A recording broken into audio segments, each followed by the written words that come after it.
बांग्लादेशी घुसपैठियों से भर दिया। আরে এই ভাই দেখেছিস অমিত শাহ এসে কি বলছে? বাংলায় ঘুষপেটিয়া ঢুকে পড়েছে। ঘুষপেটিয়া? এই তো দেখ না। बंगाल को बांग्लादेशी घुसपैठियों से भर दिया। কি বলছে এসব? সীমান্ত পেরিয়ে যদি বাংলায় ঘুষপেটিয়া ঢোকে, সীমান্ত পাহারা দায়িত্বে কে আছে? বিএসএফ। অমিত শাহের স্বরাষ্ট্রমন্ত্রকের অধীনে কে? বিএসএফ। নিজেরা তো নিজেদের ভুল স্বীকার করবে না। পহেলগাঁওতে জঙ্গিরা ঢুকলো কিভাবে? দিল্লিতে বিস্ফোরণ হলো কিভাবে? 10th November 2025, 6:52 p.m. বলছে বাংলায় নাকি মা বোনেদের কোনো সুরক্ষাই নেই, বিজেপি শাসিত রাজ্যই নাকি বেশি সুরক্ষিত। कोई भी भारतीय जनता पार्टी का शासित राज्य देख लीजिए, नरेंद्र मोदी जी के नेतृत्व में सबसे ज्यादा सुरक्षा किसी को मिली है तो माताओं और बहनों को देने का काम नरेंद्र मोदी। নির্যাতিতার দেহ সৎকার করে দেয় পুলিশ।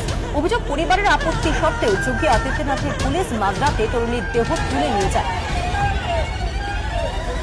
কি মিথ্যুকেরা!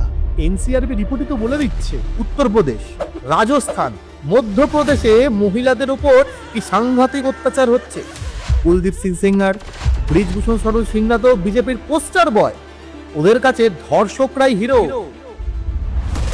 এই নিয়ে সেদিন অভিষেক ব্যানার্জির বাইকটা শুনেছো? কোনটা রে? শোনা তো।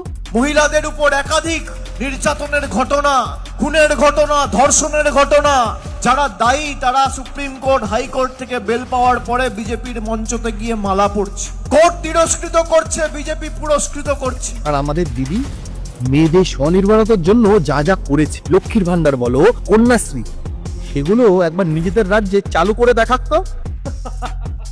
তারপর শোন না, নেপোটিজম নিয়ে কত বড় বড় ভাষণ দিয়েছে।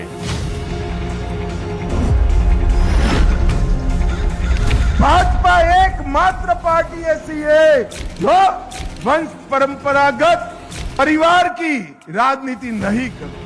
ममता बनर्जी का उद्देश्य बंगाल की जनता के कल्याण की जगह उनको अभिषेक बनर्जी का भला करना। কি জ্ঞান দিচ্ছে রে নেপোটিজম নিয়ে? জয় শাহকে ভুলে গেলে নাকি? পঙ্কজ সিংকে, সেটা কি রাজনাথ সিংকে মনে করাতে হবে? দুষ্মন্ত সিং বসুন্ধরা রাজের কে হন সেটাও বিজেপি ভুলে গেল নাকি?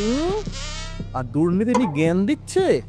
মির্জাফর অধিকারীরা তো ওয়াশিং মেশিন থেকে পুরো সাধু হয়ে গেল। হিমন্ত বিশ্ব শর্মার মতো লোকেরা অসমের মুখ্যমন্ত্রী হয়ে গেল। শুধু কি তাই নাকি, বলছে নাকি যুবদের জন্য চাকরির ব্যবস্থা করবে। আগেও যেমন ঢপ দিয়েছিল 2 কোটি চাকরি দেবে বলে। भाजपा सरकार बना दीजिए दिसंबर 2026 तक सभी सरकारी पदों को युवाओं को नौकरी देकर भरने का काम भारतीय जनता पार्टी करेगी। কিছু হয়নি গো দাদা, সেখানে আমাদের বাংলা অনেক ভালো। স্কুল কলেজ থেকে কাজ খোঁজা পর্যন্ত সরকার তো আমাদের পাশে আছে। আমাদের কথা ভেবে দিদি বাংলার যুবসাথী প্রকল্প শুরু করেছে। ইতিমধ্যে ব্যাংকে টাকা ঢোকাও শুরু হয়ে গেছে।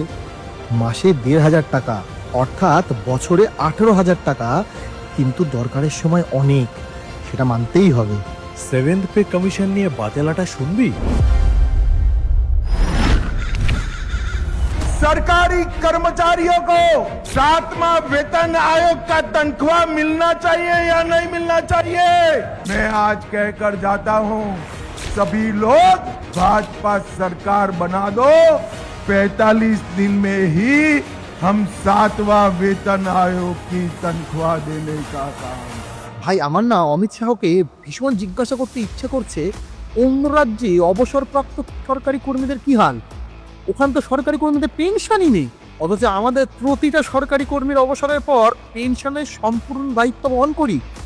কর্মীদের একটা পয়সাও দিতে হয় না। আর এবারের বাজেটে তো অলরেডি 7th পে কমিশন ঘোষণা হয়ে গেছে। দাদা বুঝলে তো বিজেপি কতখানি ভাওতাবাজি করে আর মানুষকে মিথ্যে কথা বলে। ঠিক বলেছিস ভাই।